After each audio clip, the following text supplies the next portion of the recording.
Hello everyone and welcome back. My name is Mr. Cobalt, and in this video I'm going to be going over some practice problems or example problems involving heating and cooling curves. Excuse me. So let's start with problem number one. But before we get into problem number one, I just want to state the general strategy of solving these problems.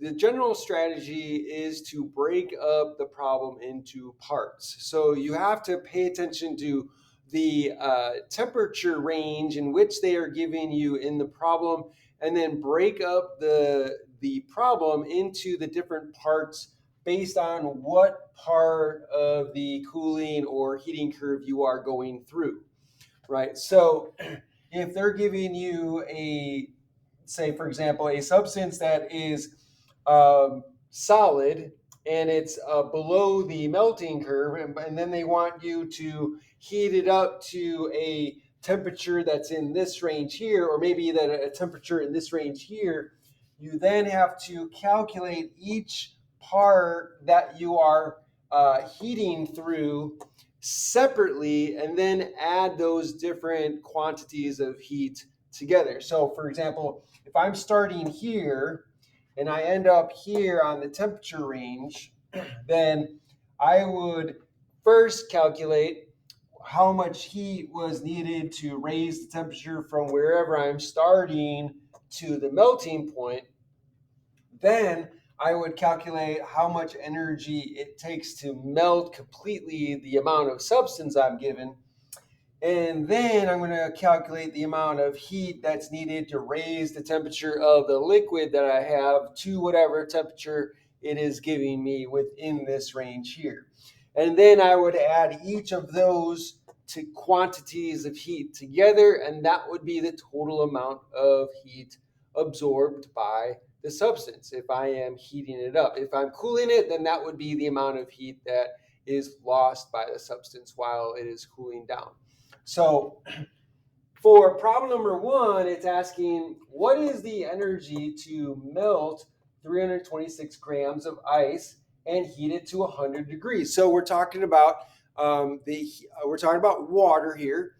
So we're starting with ice. We have 326 grams of ice, and we want to melt it, and we want to heat to 100 degrees Celsius. So what temperature range are we going through on our graph, on our heating curve here? So since they're not giving us any information about where we're starting, we can assume that since we're melting the ice, we can assume that we're starting at 0 degrees Celsius. So we'll start at 0 degrees Celsius, melt the ice, and then once we melt all of the ice, then we want to heat that water. It'll all be liquid. The liquid water will then be heated up to 100 degrees Celsius. So we're going to go from 0 degrees to 100 degrees. So we got 0 degrees at the melting point, and we're going to heat it up to 100 degrees at the boiling point. So we're going through two phases here. So we're going through melting, and we're going through the heating process. So we're going to calculate how much energy it takes to melt this quantity of ice, and then we're going to take that amount of water that's been formed and figure out how much heat it takes to raise the temperature from 0 to 100 degrees Celsius. So we're going to do that step by step. So the first thing that we want to do is use our first thing is step one. We're going to use the Q is equal to the mass times the latent heat. In this case, it's the latent heat of fusion. Again, fusion is the same thing as melting. So we're going to have to use our heat of fusion for our water, which is 334 joules per gram. So we're going to then take 326 grams. So this is going to be equal to 326 grams. That's the mass. Multiply that by 334 joules per gram. So that's 334 joules per gram.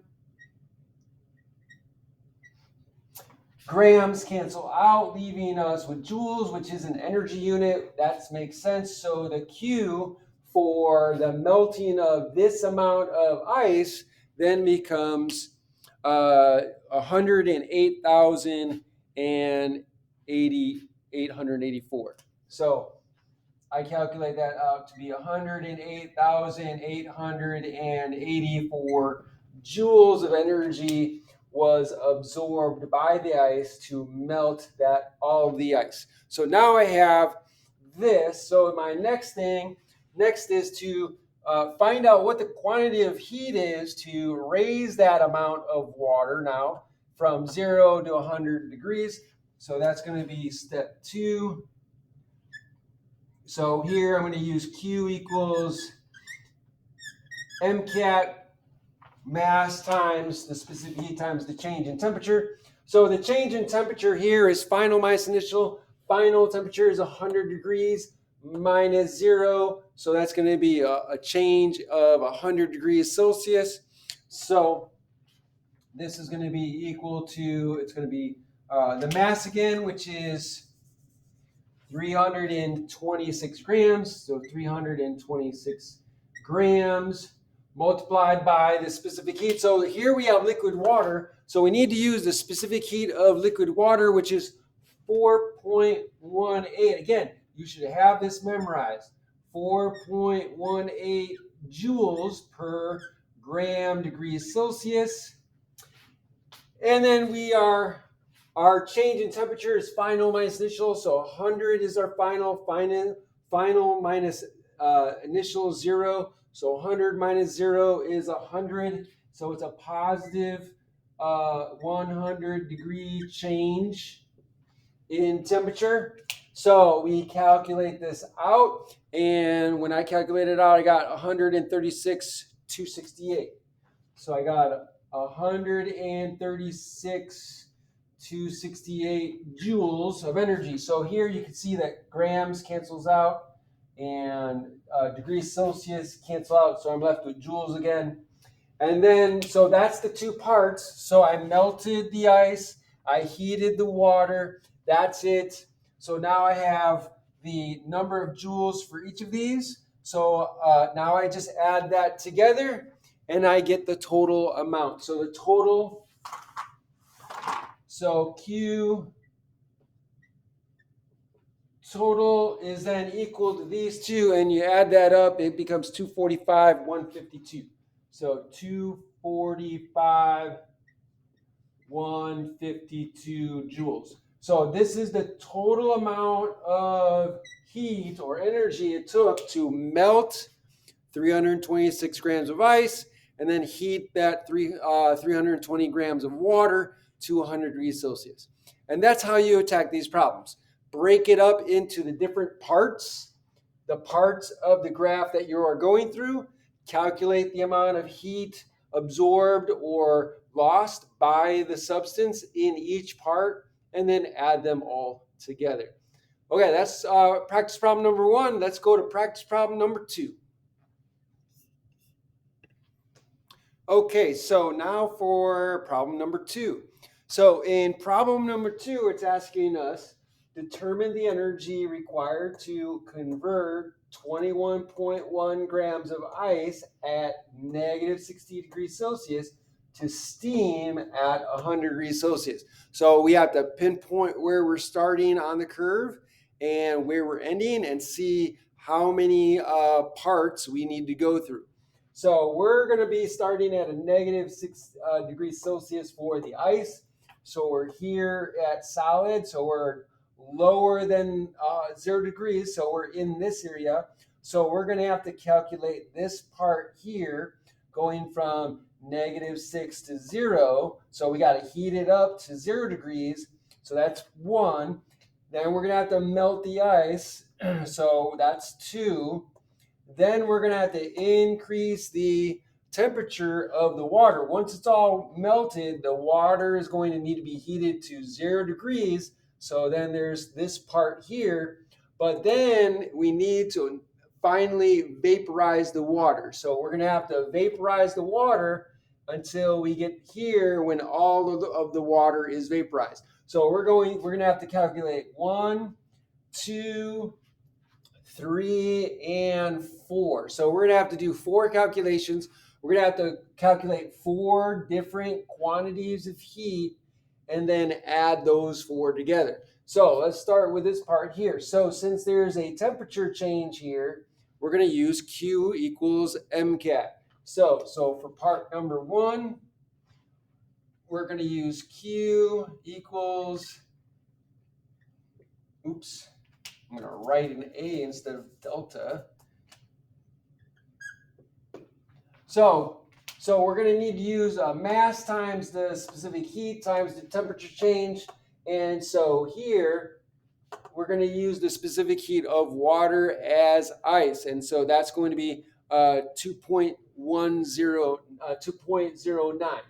So then the quantity of heat here is going to be the mass of the ice, 21.1 grams. So 21.1 grams multiplied by the specific heat, which is going to be 2.09. That's going to be joules per gram degrees Celsius, multiplied by the temperature change, final minus initial. So the final is 0, subtracting the initial, which is -6. So 0 minus -6 is +6. So the positive change is 6 degrees Celsius is the change. And so when we calculate that out, we get 264.59. 264.59 joules of energy. So that's the amount of heat needed to raise the temperature of the ice from -6 to 0. Now we need to melt the ice. So we're going to have to calculate that. So we're going to need to use the latent heat of fusion here, melting. And so we're going to have, that's going to be part 2. So Q for part 2 here is going to be equal to the mass times the latent heat of fusion. And just like before, this is going to be equal to the mass times, and the latent heat of fusion of is going to be, for water, 334. So that's going to be, again, 21.1 grams multiplied by 334 joules per gram. Oh, I forgot up here, we need to cancel out our units. So grams cancels out, degrees Celsius cancels out, and we're left with joules. Here, grams cancels out, and we're left with joules again. So when we calculate this out, I calculated 7,047.4. So 7,047.4. Let me double check. 47.4 joules. Okay, so that's part 2. Now we got this calculated. Now we're gonna have to calculate the amount of energy it takes to raise the temperature of liquid water from 0 to 100 degrees. So again, since we have a temperature change, we're going to use QMAT, or Q equals MCAT. And so this time we're going to use the specific heat of water, liquid water. So here, Q is equal to mass times the specific heat of liquid water times the delta T. And again, so the specific heat of water is 4.18. So the mass is going to be, again, 21.1 grams, because mass doesn't change because you've changed the phase of the substance. So 21.1 grams times 4.18 joules per gram degrees Celsius. And then the temperature change here, again, from 0 to 100, final minus initial. So 100 minus 0 is 100. So that's going to be 100 degrees Celsius of a change. It's positive because you're increasing the temperature. So when we calculate this out, again, the grams cancel out, the degrees Celsius cancel out, and you're left with joules. And so I calculated 8,819. 8,819.8 joules. All right, so that is the amount of energy for part 3. And now we want to find out the energy that's needed to take that amount of water or amount of water at 100 degrees and vaporize it to gas. So we want this part here. And so we're going to have to use the heat of vaporization, the latent heat of vaporization, as we did here. So the same equation, except for instead of latent heat of fusion, we're going to use latent heat of vaporization. So I'm going to write that down here. So 4 is this, yeah. So number 4 here, I'll put that right here. So that's going to be equal to Q is equal to mass times the latent heat of vaporization. And that's going to be equal to 21.1 grams times, and the latent heat of fusion is 22,000 or 2,260. So that's 2,260 joules per gram. And you calculate that out, and I got 47,686. So that was 44,000. Let me double check. 47,000.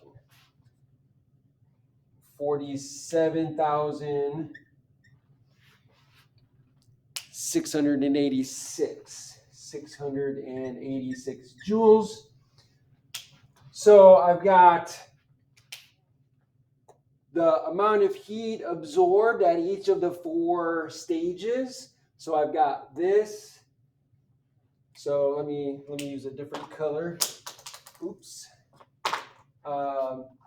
So let me mark this. So I got stage 1. I got the joule stage 2, stage 3, and stage 4. So all you need to do now is add these together, and you'll get the total heat. So I'll add those together. I get 63,817. So 63,817.79. Let me double check, make sure that's right. 63,817.79 joules. And that is the answer for problem number 2. Let's do practice problem number 3.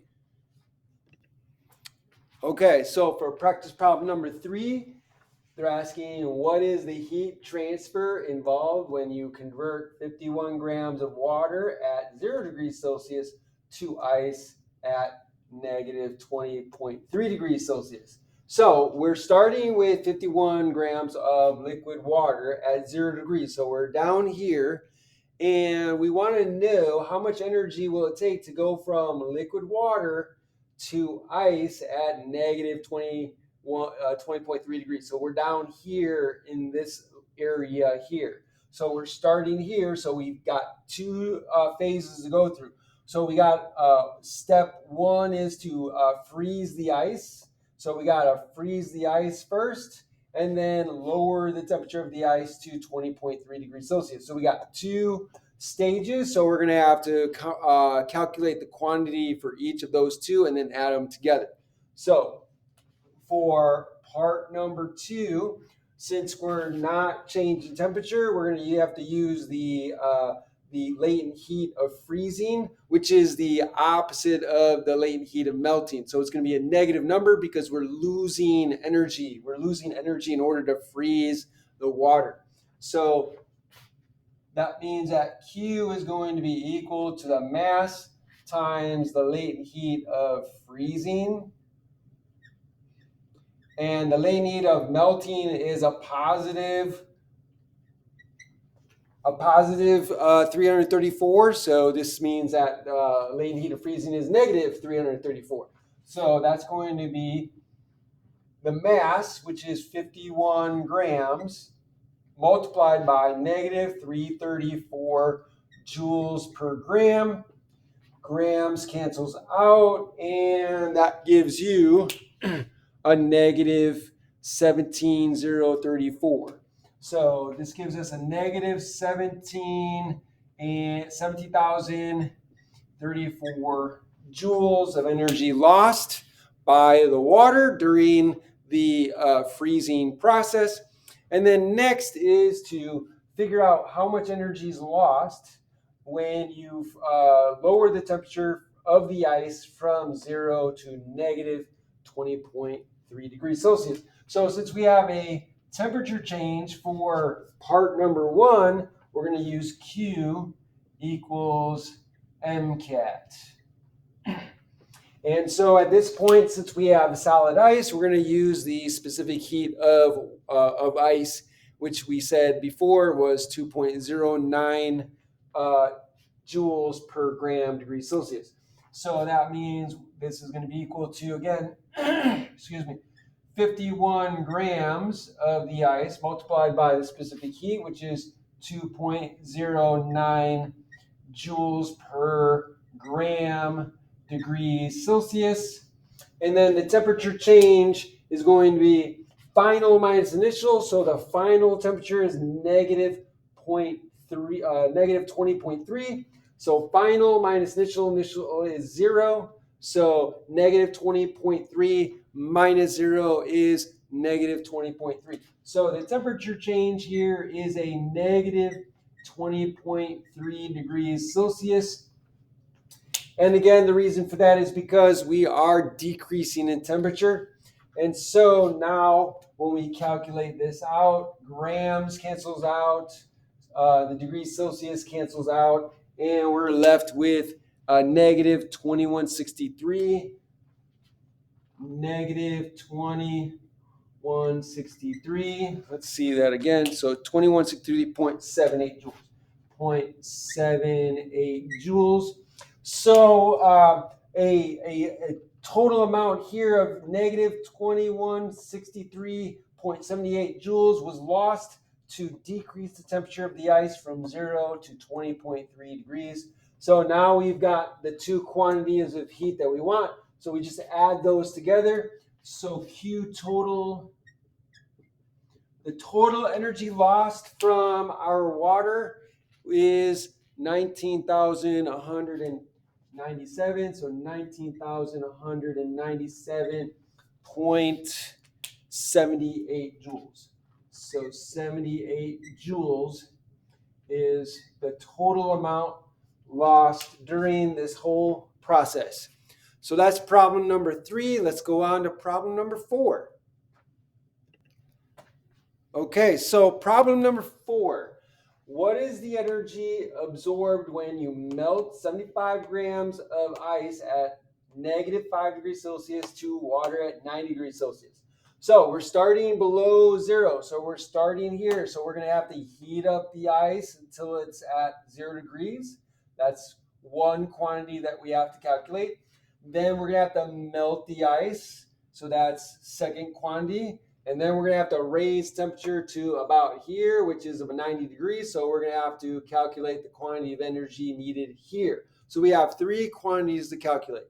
So here we got a temperature change. So we're going to use Q equals MCAT. So for part number 1, Q equals MCAT.